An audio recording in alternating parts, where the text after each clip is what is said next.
Hey guys, so I've recorded quite a bit of video and somehow deleted it. So this is what I'm doing today. I'm actually halfway through this process already, but I'm still on the cleaning out my freezer. This is roast beef that I've cubed up. There was about 6 pounds here. I've cubed up potatoes and some organic carrots. As you see here, I've already got it jarred up. I left 1 inch of headspace and then I filled the rest with water. And you have to try your best to de-double this. Wow, debubble this. It's a little bit more difficult, but that's why I like this particular debubbler, because I can actually stick it in there and it kind of flexes to the bottom.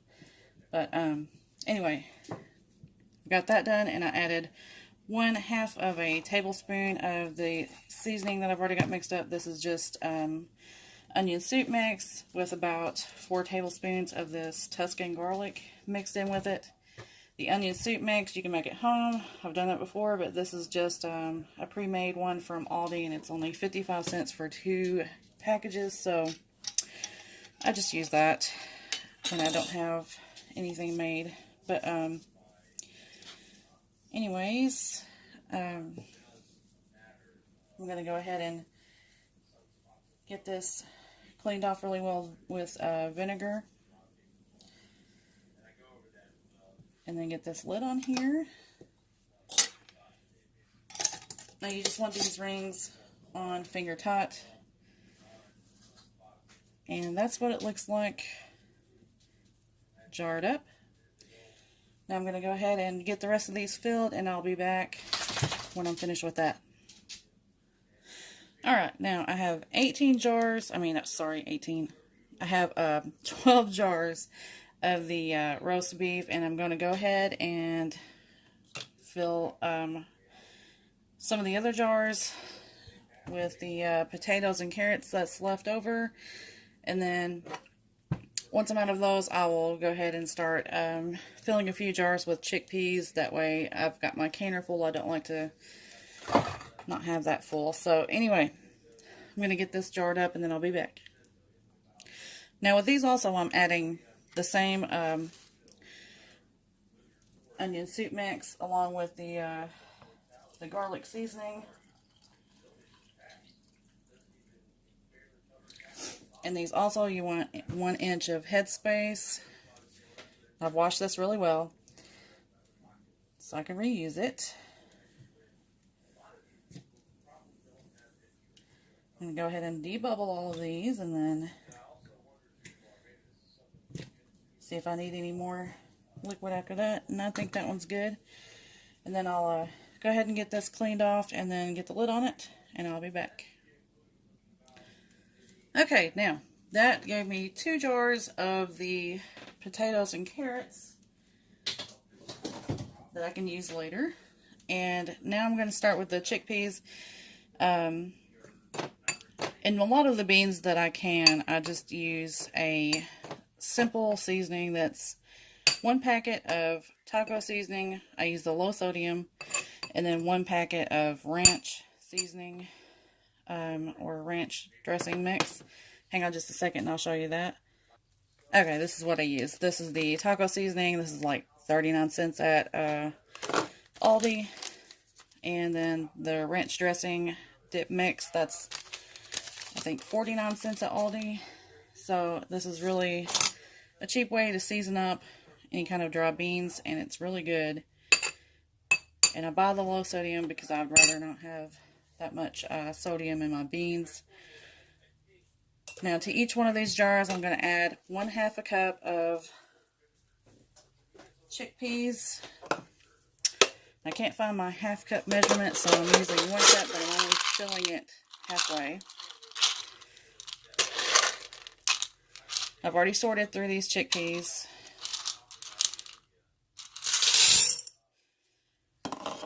And then I fill the rest of the way with water. Well, first I'm going to put a heaping teaspoon of the seasoning in there. And then I put water in here to 1 inch. And to debowl, you just want to kind of stir it up in there.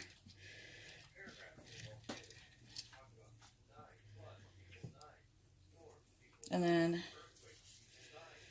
let me get a fresh paper towel. Same as everything, you can clean that rim off. And put a lid on there.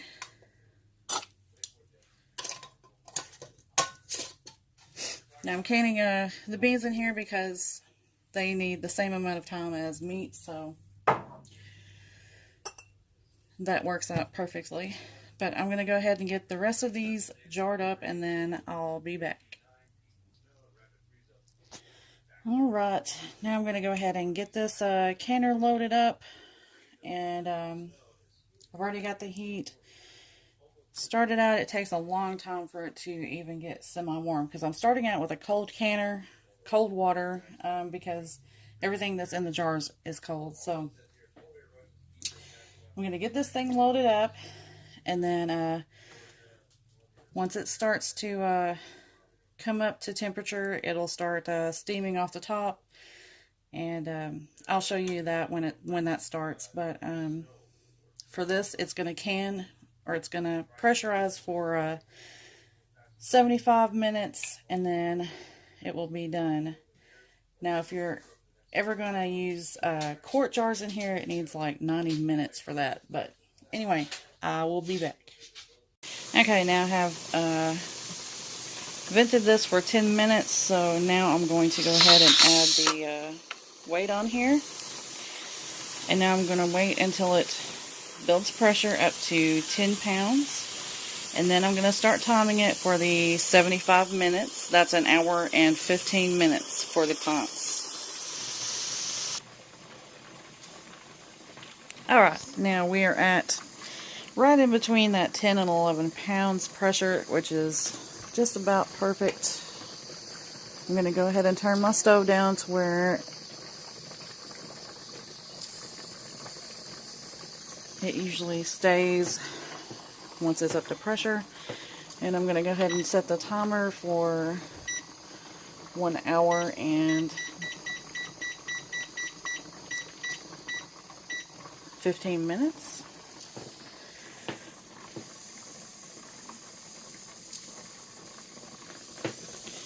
And once you get it up to pressure, that doesn't mean that you can just walk away and let it do its thing unless you're just completely used to canning and know exactly where your sweet spot is on your stove, which I pretty much do. But I still come in here and check on it periodically to make sure that it's okay. You don't ever want it to fall below the recommended pressure for your area. If it does, you will have to start all over again, and that's never good. You also don't want it to get too high, obviously. So anyways, I'm going to let this go, and I will see you back in 1 hour and 15 minutes. Okay, now I've let this come down from its pressure naturally. You don't ever want to try to remove the weight until it's completely depressurized. I've lost my towel. Hang on just a second. Okay, now I'm going to go ahead and take the weight off. And I'm going to open this.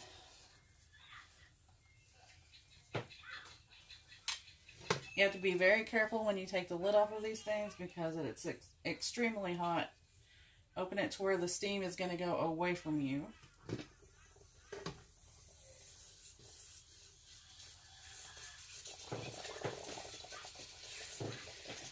Make sure you never touch the metal on these things because you will burn yourself.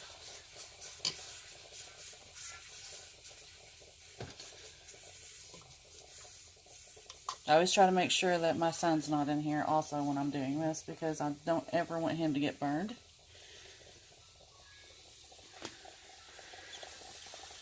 Now I'm going to let these kind of naturally cool for just a little bit. You can see they're all bubbling and hot. But I'm going to let them sit in here for a little bit and cool off before I take them out, because I don't want to shock the jars. And I'll come back to you when I am pulling them out. Alright, now we're ready to start pulling these jars out of here. Some of them are already sealing. Okay, right here is the potatoes and carrots. Looks pretty good.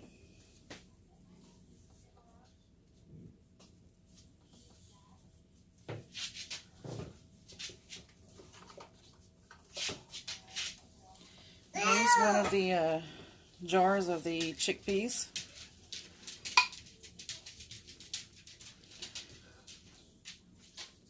Those will be good. Even make hummus out of those.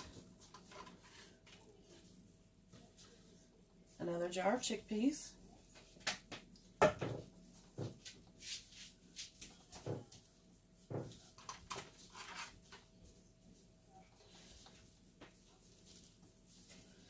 Now there is the roast beef with the carrots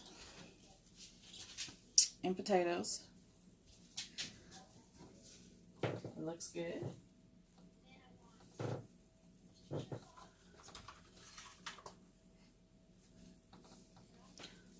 I'll show one more.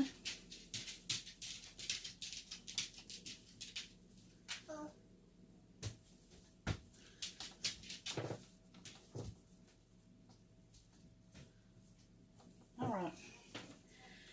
Well, that's all I'm going to do with the canning tonight. I'm going to go ahead and get these out of here and get them over here on my cooling mat. Now, if you